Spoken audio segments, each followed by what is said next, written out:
Otan koyang ei nena chu ina tu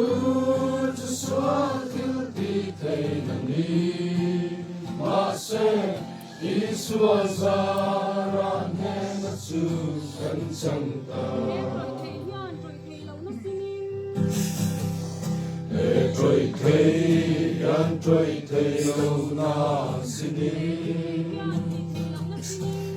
Thi thei yan thi thei lâu na sinin gal pa ni a chuan kan thâu le ang o thi na phria ne tu chu o than khoi ya ne na chu Tina tu swahil ti thei nani